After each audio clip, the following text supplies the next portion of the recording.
Wengi wamezoea kukiona kifaa hiki kwa watu ambao wanatengeneza filamu, lakini wengi pia wamezoea kukiona kifaa hiki kwa watu ambao wanatengeneza documentary. Lakini wapo wengine ambao wamezoea kukiona kifaa hiki kwa waandishi wa habari huko mtaani. Kifaa hiki ni special kwa ajili ya kukufanya wewe ambaye unatengeneza filamu au wewe ambaye unatengeneza documentary au wewe mwandishi wa habari kuweza kupata sauti nzuri na yenye kuvutia, sauti ambayo haina makelele, sauti ambayo ina usikivu mzuri na sauti ambayo imetulia.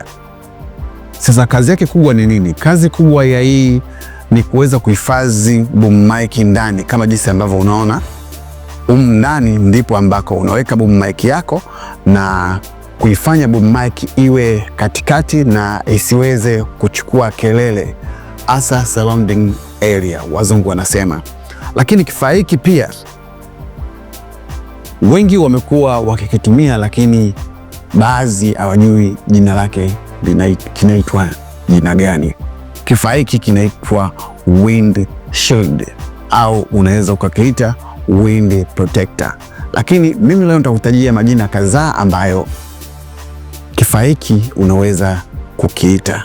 Kwanza unaweza kukiita wind shield au wind screen, lakini pia unaweza kukiita blimp, lakini wapo wengine wanakiita wind jammer na wengine wanakiita dead cat. Sasa kwa nini hawa wengine wanakiita dead cat? Wanakiita dead cat kwa sababu ya haya manyoya ambayo nimeyavaa. Kazi kubwa ya haya manyoya ni kufunika hii wind shield ili kuweza kusaidia upepo usiweze kupuliza, au upepo unapopuliza basi usiweze kwenda kuharibu sauti ambayo unarekodi au sauti ya waigizaji wako au sauti ya watu ambao unawafanyia interview, wewe mtangazaji au wewe mwandishi wa habari, wewe ambaye unatengeneza documentary au wewe ambaye unashuti filamu yako nzuri kabisa. Kwamba kitu cha kwanza katika video ili video yako iwe nzuri kabisa, kitu cha kwanza ambacho unapaswa kukizingatia ni kupata sauti iliyo bora.